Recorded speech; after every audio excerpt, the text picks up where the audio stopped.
So good. It's good morning for us, for anyone who's watching, but it might be good afternoon or evening or early morning hours, whatever it is for people who are listening. But I am Hannah Longley. I am the Clinical Director of Advocacy and Crisis Intervention here at NAMI Maine, and I have a special guest that I'm so excited.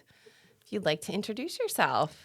I am Nichole Sargent. I'm the owner of Southpaw Packing Company, and I had created Slicing Through the Stigma for farmers and the agricultural, I don't even know, agricultural place. Yeah, there we go. It's fine. So you and I, we go way back. Yeah. Pre-COVID?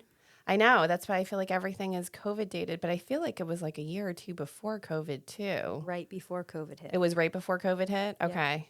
Yeah. All right. Because you had reached out about stuff. And so talk about what you initially reached out and, how that all got started. So I called Hannah to discuss getting support for farmers and people in the meat industry for mental health services, because there was a huge lack of that in our industry. Farmers were coming to me and sharing stories, and I felt pretty helpless and needed some resources to guide them and support them. As well as we were seeing a trend in suicide rates with friends and some peers in our industry. And I wanted a way to, show people that there was support here in the state of Maine for people with mental health issues. Because it is the groups that you work with oftentimes are kind of the double whammy for high risk, where we know the agricultural industry in general has a higher than the general population risk for suicide deaths. And then on top of it, there's a significant amount of veterans who are in that community as well, which again, we know that is another high risk population for suicide deaths. Yes. We were seeing pre-COVID, we were having discussions with farmers that were coming in. Not only that, but lack of internet service where they live rurally, lack of just healthcare services where they live. And so not even having that provided to them, which we know lack of healthcare can also, cause mental health issues as well. It wasn't just men, but it was also women coming in and talking and sharing their stories, trying to support their spouses, or men trying to support their wives. And I guess people felt very comfortable sitting with me. My husband would get frustrated because he needed me, and yet I was providing therapy sessions, which I am not. That is not what I'm here for, but yet that was what I was, a listening ear for people. And that's when I reached out to Hannah to support us, to provide links on our webpage for people to go to and click on and find support. And that's kind of where the Slicing Through the Stigma campaign came along, or that came along a little bit later, I guess. After that is when we saw the significant rise in suicide rates among farmers through COVID. There was a lot of pressure in our industry that was happening through the COVID pandemic. And so that's how we met. I feel like all of my stories, I'm like, that's how we met. And it's very interesting stories. It's usually like, something really sad, or it's just what we've realized is that, there's the 7 degrees of Kevin Bacon, and then here in the office, there's the 7 degrees of me. Hannah. Because it all leads back. It's fine. But so you took the stigma and you really started to normalize it in a lot of different ways. And you really started to put out there that there is help, there is hope, there's all of these resources and stuff. But do you want to talk a little bit more about, how you slowly grew what we were doing? It started out with, I think, just a few links on your website, and it has really just blossomed. Oh, how has it grown? I think the more that people shared with us and the more need that we saw is how we developed it. and I would call you, usually, help Hannah, or I would leave messages and say, look, give me a direction or where do I go? And from there, we would put information on our webpage, Facebook page. We started sharing more of the man therapy groups on our Facebook page. Um, we started becoming more of a social hub for NAMI Maine. And then from there, we started pushing it more with nationally with the American Association of Meat Processors. And they shared a story and wrote a story and was sent out nationally across, actually, I think globally. Um, and that hit for a lot of people. And now that organization has launched their own. I don't even know what they're going to call it, but this year it was on their goals for last year to create a mental health program for meat processors. And that has launched for 2024. So that is pretty exciting.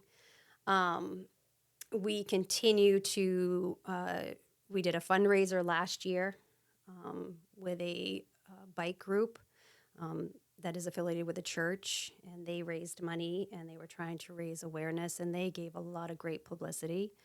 We'll do another fundraiser of that sort. We are launching sweatshirts that will be going out for sale probably in the next month, and proceeds from those sales will also come back to NAMI.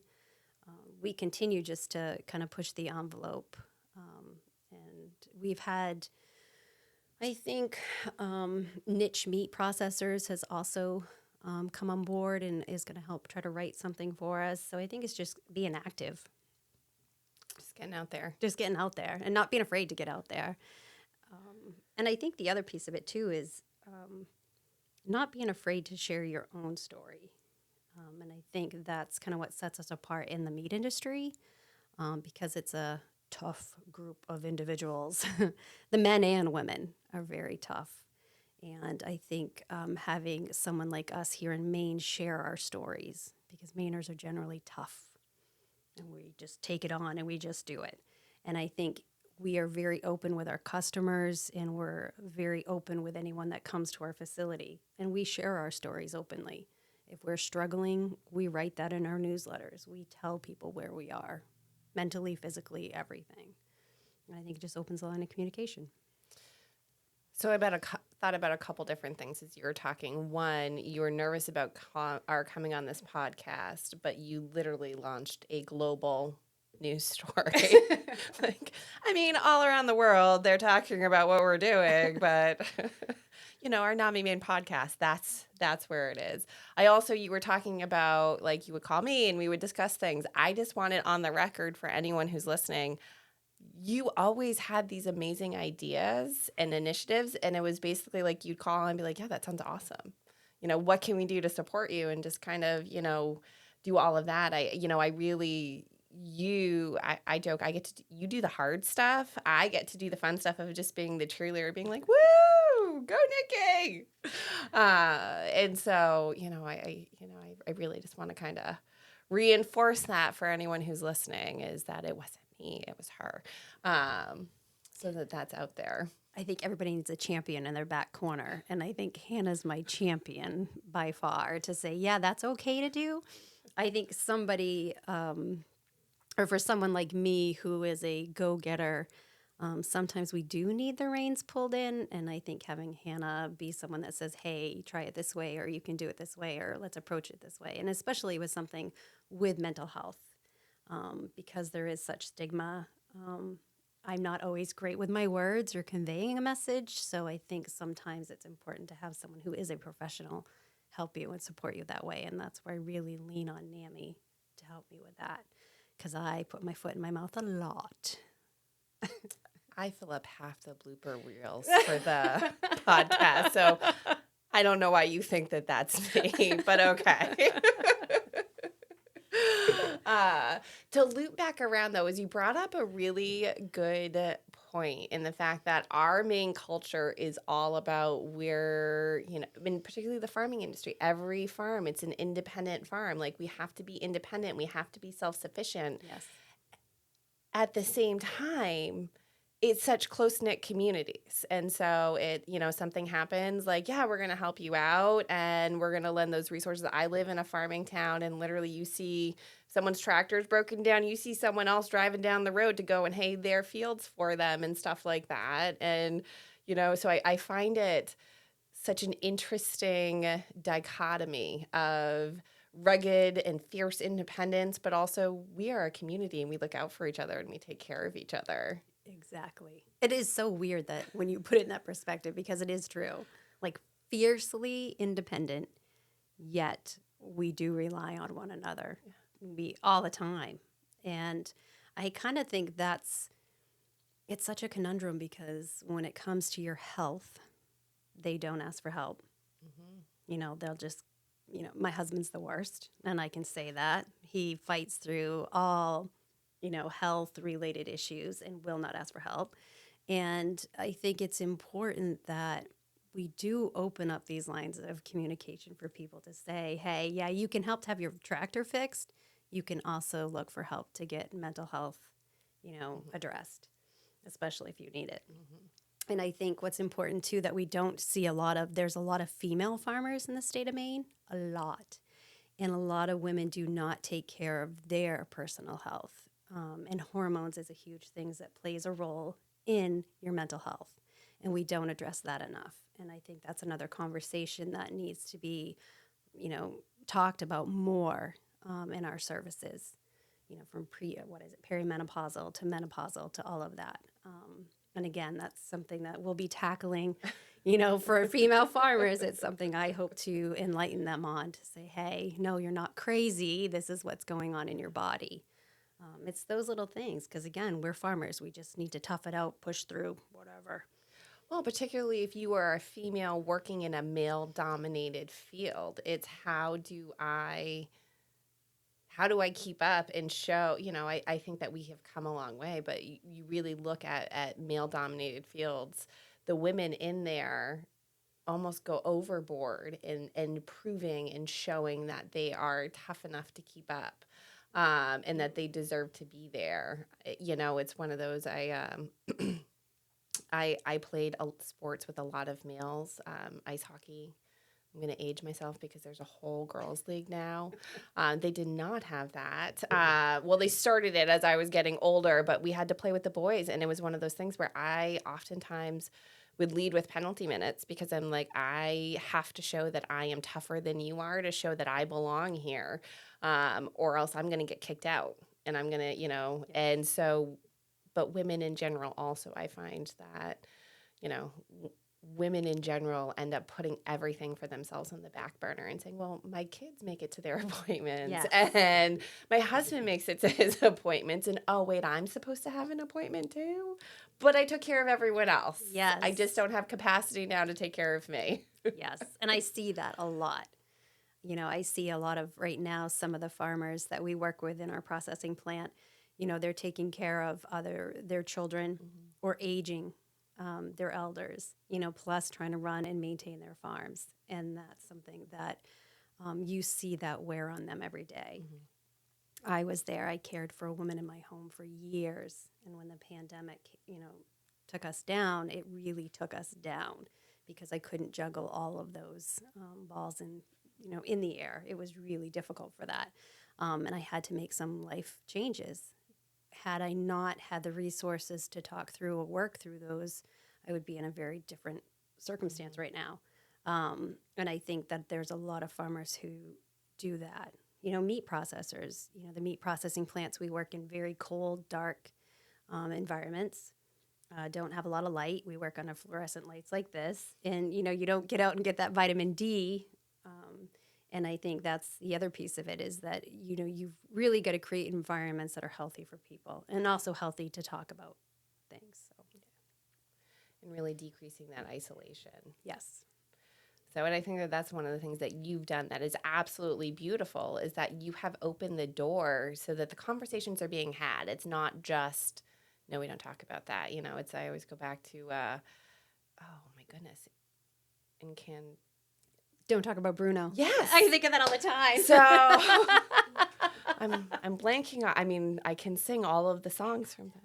Encanto, thank you. Our behind the scenes, Julian, just came to my rescue. But, I always, in certain communities, like after that song came out, I was like, oh my gosh, that explains so much. Because, we just don't talk about it. We don't have those conversations. But you've really worked to open that up. And in doing that, really decrease the isolation. That's funny because I was thinking that song has just been in my head like for the last week. Every time it's like, oh, we don't talk about that. We don't talk about Bruno. Well, how can I make that a song? We don't talk about mental health. We don't talk about that. So that is like hysterical because that has been something that I've been like a little chime in the back of my ear, like, ooh, and when you see somebody that is personally struggling, it's almost like you want to sing that to them. Oh, we don't talk about that. Why? Like, ooh. Poke, poke, poke, poke. Hey. I think like you talked earlier about being that humanization, understanding that we all are human.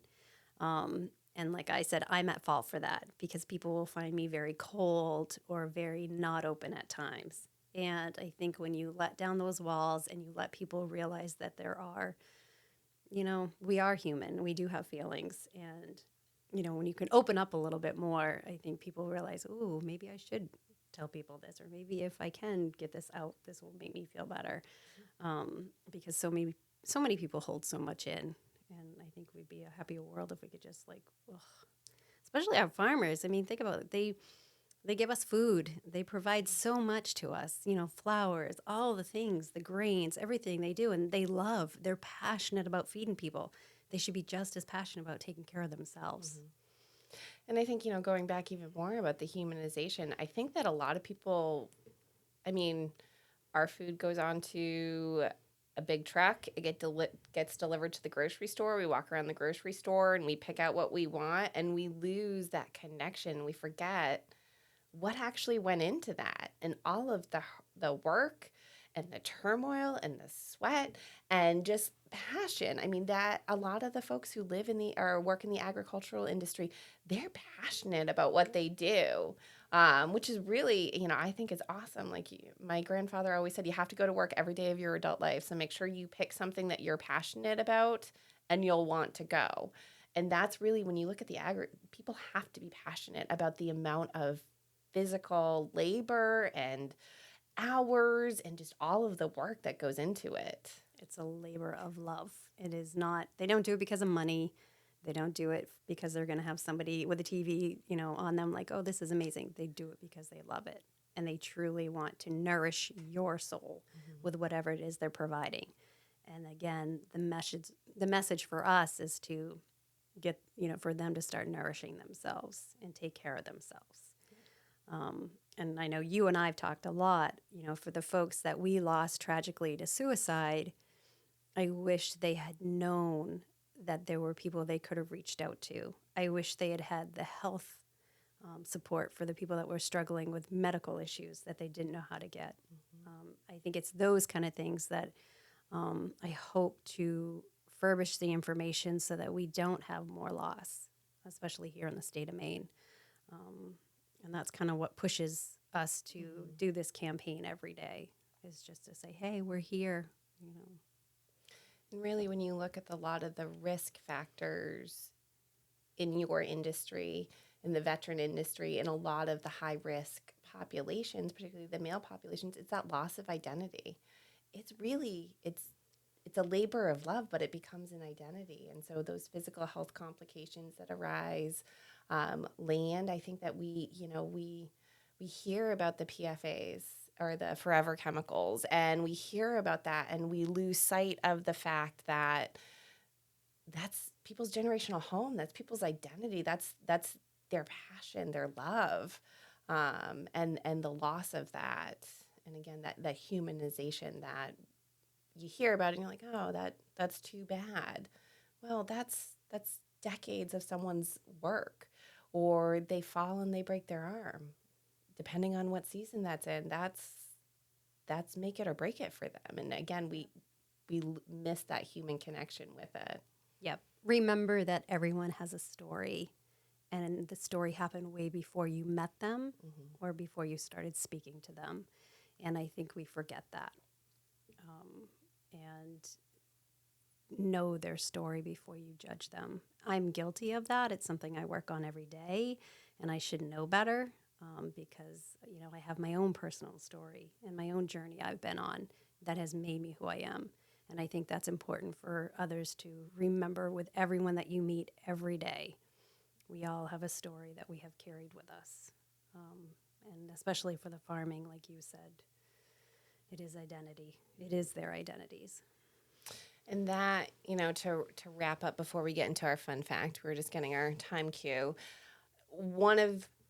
Ivy, the only thing I ever really do to support you is every once in a while to be like, okay, so that's a lot. What are we doing to take care of ourselves before we take on the whole weight of the world?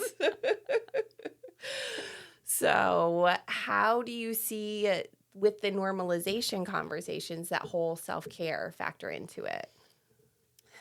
I think self-care is different for everyone. And I know I take on a lot. I overwhelm myself a lot. And I think that's a coping mechanism. I just very publicly called you out on that. So. And we know that's a coping mechanism for me. I have to be busy and I have to stay busy. What is that? Idle hands. There's a saying. I'm not good when I'm not moving. And again, that's part of my past and just who I am. So for me, this is a way for me to invest my time in a positive way. But that's my self-care, is just putting it back into others. It makes me feel good. What are some of the ways that you promote self-care in the folks that are in your community? Oh my gosh, I preach. Have you taken time for you? Have you gone on vacation? Did you find someone to take care of your animals? Have you scheduled some, me time? Did you go on a date? Do you make date nights?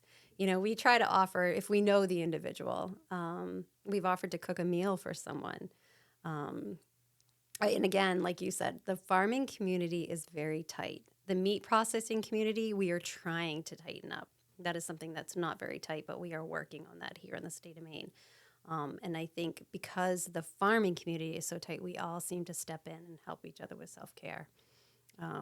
It's just the little pieces that don't get talked about we're working on.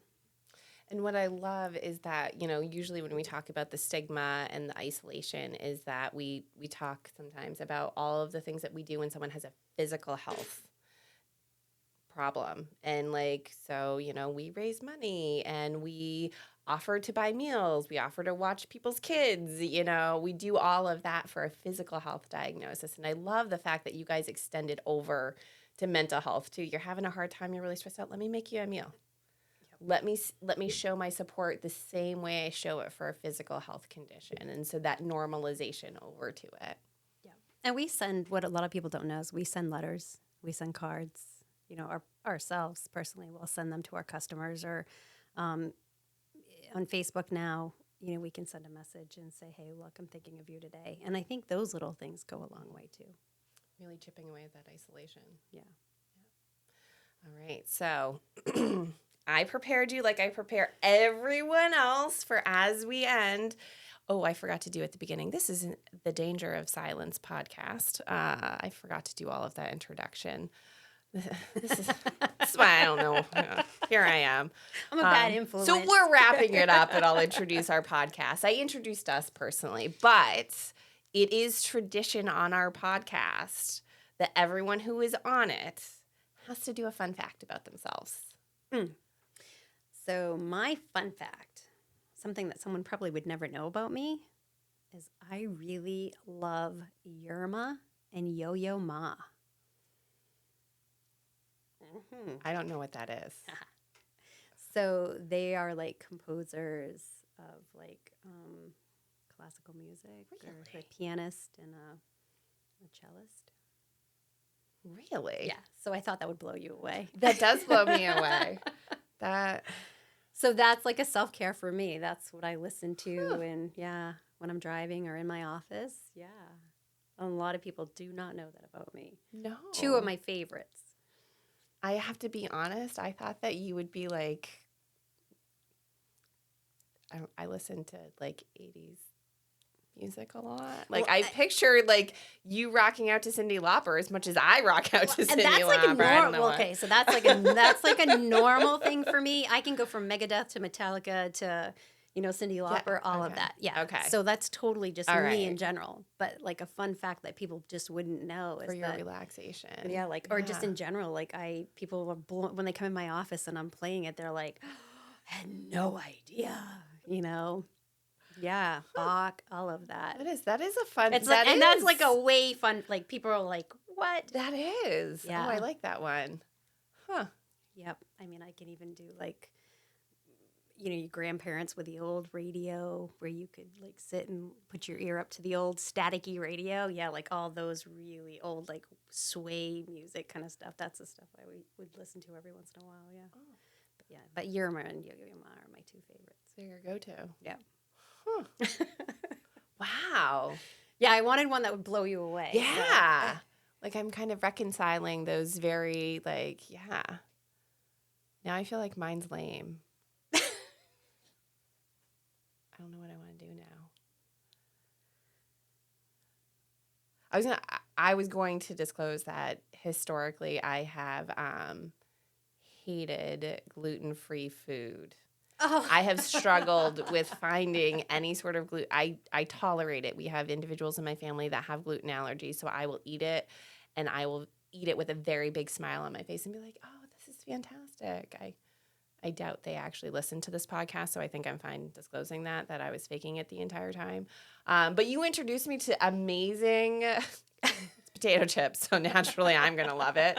But gluten-free potato chips. And so now I have been on the search for those specific potato chips because I like them so much. Made in Maine, Yeah. grown in Maine, everything. Yeah, and they are very yummy. Go Maine on making those ones. So good. I may or may not have eaten an entire bag for lunch one day.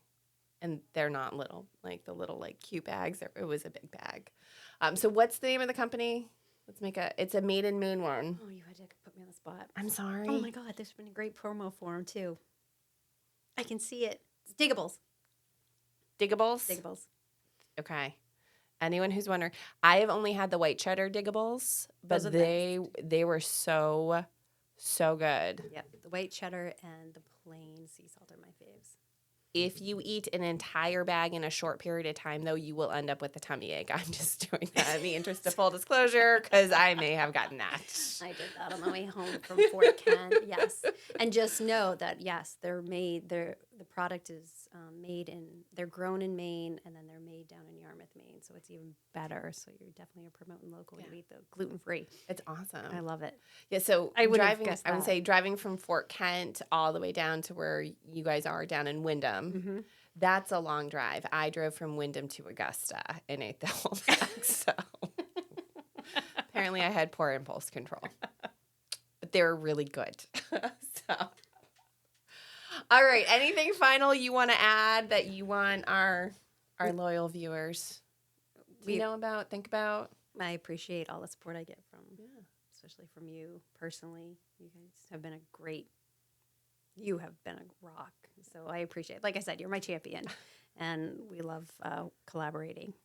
Yeah, and go to our website, click on the buttons because it's all there. It is southpawpacking.com, right? Yes. Okay. So southpawpacking.com.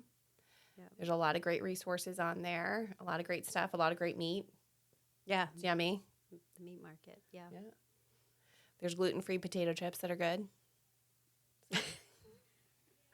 All right. Well, we appreciate all that you do and all that you're breaking through with that stigma or slicing through the stigma. And so thank you so much for joining us, and we'll see you next time. Talk to you next time. Thank you.